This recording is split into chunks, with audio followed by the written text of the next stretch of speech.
பஞ்சபுத சகல பிரேத புனித ஆத்மாவுக்கும் உங்களுக்கும் உங்கள் கூட வர ஆன்மாக்களுக்கும் கோடான கோடி பாத நமஸ்காரம். ஆத்மஞான ரகுநாத சேதுபதி மன்னரே போற்றி போற்றி. யோகஞான சித்த ராஜகுரு சாமி. அம்மா, நான் அடிக்கடி எல்லா இதுலேயும் பதிவிடுறேன். ஒரு குடும்பம் அவங்க வாரிஸ்தார்னாலேயே குடும்பங்கள் ஜெயமாக இருக்கிறது. அந்த வாரிஸ்தார்கள் நல்லா இருக்கணும் அப்படின்னா, இப்போ தாத்தா பூட்டைக அப்படி இருப்பாங்க. நம்ம கூட பிறந்தவங்க, நம்மளுடைய தாய், தகப்பன், தங்கை, இப்படி எத்தனையோ பேர் உறவு முறைகள் இருக்கும். அவங்கள நம்மளால் பார்க்க முடியாது. ஆனால் அப்படிப்பட்ட ஒரு நபரை அவங்க இறந்த பிறகு நம்ம அவங்கள நமக்கு வேண்டியப்பட்ட ஒரு குழந்தைக்கு குழந்தையாக பிறக்க வைக்க முடியும். அவங்க பிறப்பாங்க. அவங்களால அந்த என்னென்னலாம் அவங்களுக்கு கிடைக்காம போச்சோ, அதாவது சௌகரியங்கள், சாப்பாடாக இருக்கட்டும், கரண்டாக இருக்கும், லைட்டு. அப்போல்லாம் லைட்டு விளக்கு வச்சுருப்பாங்க. அப்போல்லாம் 1901 70 70 இதுலலாம் கரண்டு ஒரு வீட்டில் இருக்கிறதுனாவே பெரிய விஷயம். பணக்காரவங்களே அவங்க தான்.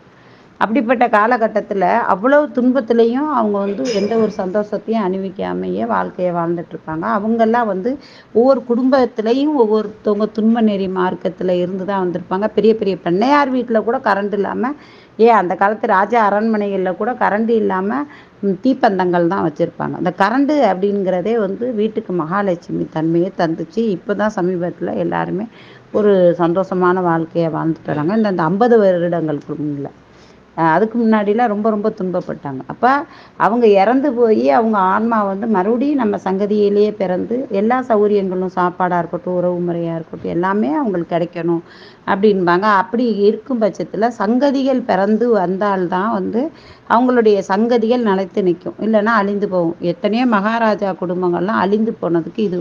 எத்தனை ராணிகளை கல்யாணம் பண்ணாலும், எத்தனை குழந்தைகளை பெற்றுக்கிட்டாலும் அந்த குடும்பங்கள் மண்ணோட மண்ணாக அழிஞ்சு போச்சு. அந்த வாரிசார்கள் இல்லாமையே போச்சு. அதுக்கு கிளைகள் இருக்குது.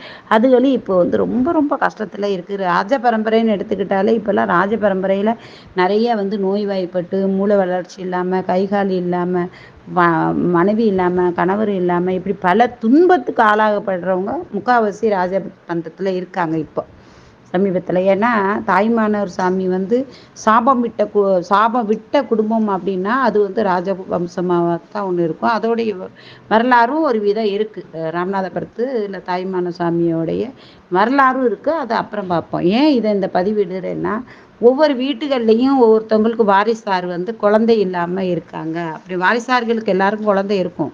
ஆனாலும் ஒரு சிலருக்கு குழந்தையே இல்லாமல் கையேந்திட்டு இருப்பாங்க. அப்போ கண்ணை மூடிக்கிட்டு நீங்கள் ஒரு குழந்தைய தத்து எடுத்துருங்க. அதுதான் நல்லது. அப்படி தத்து எடுக்கும்போது அந்த குழந்தைய யாருக்கும் தெரியாமல் நீங்கள் ஊர் விட்டு ஊர் போய் மாசமாக இருக்கிற மாதிரி அந்த ஊரில் போயிட்டு ஒரு குழந்தைய, கை குழந்தைய தத்து எடுத்து அந்த குழந்தைக்கு தாய் தகப்பன் பேரை வச்சு அது உங்கள் குழந்தையாகவே நீங்கள் வளர்க்கணும் கடைசி வரைக்கும். அப்படி இருந்தால் இந்த சங்கதிகள் அழியாது. இப்போ நிறைய சங்கதிகள், நிறைய குடும்பங்கள் அழிந்துக்கிட்டு வருது, அழிஞ்சு போயிட்டு இருக்குது, அழியக்கூடிய கட்டத்துலேயும் இருக்குது. அவங்கள காப்பாற்றும் பட்சத்துக்கு தான் இந்த கதைகளை, இதுகளை சொல்கிறேன். அது மாதிரி கல்யாணமே ஆகலை அப்படின்னு இருக்காங்க. இங்கே பாருங்கம்மா, இப்போ திருநங்கையாக இருக்காங்கன்னா அவங்க கல்யாணம் ஆகி குழந்தை பெற்றுக்க முடியாது. ஆனால் அவங்க ஒரு குழந்தைய எடுத்து தான் பிள்ளையாவே வளர்ப்பாங்க. அதுதான் அவங்களுக்கு சங்கதிகள். அப்படி நீங்கள் ஒரு சங்கதிகளை உருவாக்குனால் மாத்திரம்தான் உங்களுடைய சங்கதிகளே அழியாமல் கொண்டு வர முடியும். அதை மனசில் வச்சுக்குங்க. ஏன், ஒரு கண்டு எடுத்து அந்த கண்டில் அடுத்த கண்டை ஜாயின் பண்ணி ஒட்டுக்கண்டாக உருவாக்கி அந்த கண்டுக்கு உயிர் கொடுக்கக்கூடிய இயற்கைகளே நமக்கு நிறைய தத்துவங்களையும் இதிகாசங்களையும் நமக்கு காமிச்சிட்டு இருக்குது.